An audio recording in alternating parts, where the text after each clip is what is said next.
Let's check out the licks. Let's check out the licks. It's all about the licks. I love licks. Hey, this is gonna go right along with that Frankie video. I'm gonna try to just break it down part by part and really just try to offer some aspects that make this song sound like Mississippi John Hurt's Go At It. So I know the biggest secret about this song. Maybe nobody knows. I know. Some people know. But I won't make you wait till the end. Not the very end. Well, you start like this. I know it's in the key of C, but it starts on F. Some songs do that. It's kind of the best ones do that. I love that. I love starting on the 4 chord. It's just magical. I love starting on the 5 chord too, for all I care. It's all good. So it starts on F. And use the F, use your thumb chord F.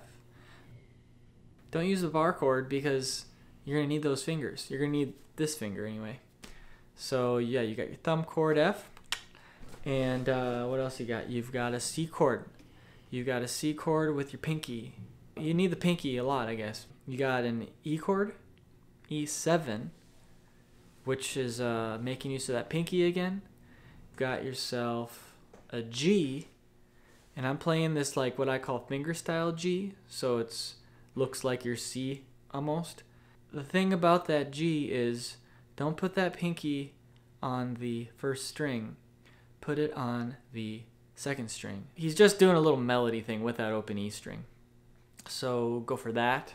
Yeah, those are the chord shapes. All the melodies are coming out of those chord shapes.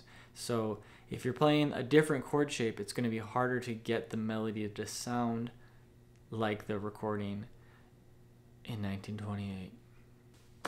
Let's check out the licks. Let's check out the licks. It's all about the licks. I love licks. You've got this cool little intro in this 1928 version. Play a C chord and put your pinky on the 3rd fret of the B string. Don't worry about like what is that chord. It doesn't matter. It's just what he played. All right, scoot that up a half step and bring it back. It's a tritone substitution, but who cares? I don't think anybody thinks that. That is what it is. That's just how he does it in this 1928 session, how he kind of turned the song around. Yeah, then you've got this F chord. This little lick is kind of the lick when you got an F chord. Just move that pinky up to the 3rd fret and bring it back. That's it. And then you've got this C chord. We got to talk about this though. We got to talk about the pulse. Just practice this pattern. This is probably, to me, the most important aspect of this tune. It's like John Hurt's signature little picking pattern he does a lot. Just that's it. That's the first 2 parts, is going from, you've got this F chord with a little dance on with the pinky back to the pulse.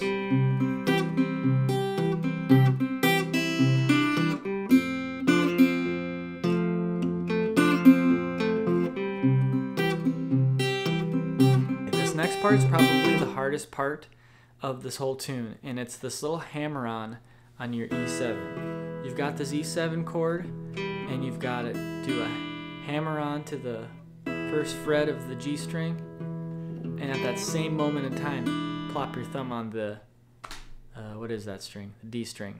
So you've got the hammer-on the G string, and then you've got to, at that same time as it hammers on, drop your thumb into the D string.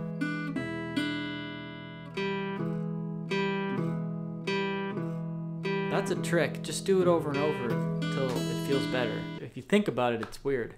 But you have to think about it at first.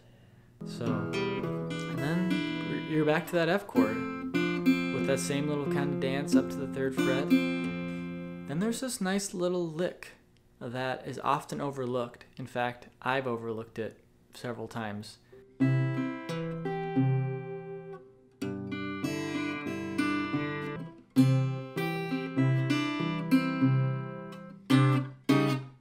Yeah, here's the big secret though. It's not called Make Me a Pallet on Your Floor. It's not even called Lay Me Down a Pallet on Your Floor. I ain't telling. Ain't no telling. So yeah, it was originally called Ain't No Tellin' in his 1928 session there. I don't know why he called it that. He later recorded it also as Lay Me Down a Pallet. Or was it Make Me a Pallet? It doesn't matter. It's not like it's right or wrong. It's just, hey, let's learn from the moment in time Mississippi John Hurt recorded a tune that he called Ain't No Tellin'. Ain't No Tellin', he called it that the next day. Could have called it Lay Me Down a Bed. Lay me a blankie on your floor. Could have called it that the next day. The ending. You know, you gotta sneak to the end sometimes to make sure it's... How do I end this thing? We'll go to the tape. How did he end it? Anyway, it's a classic ending. Nothing to that. Thanks for checking out this video. Hope it was helpful. And I will have the chords for this charted out on my Patreon page. And I appreciate any support that you're able to give there.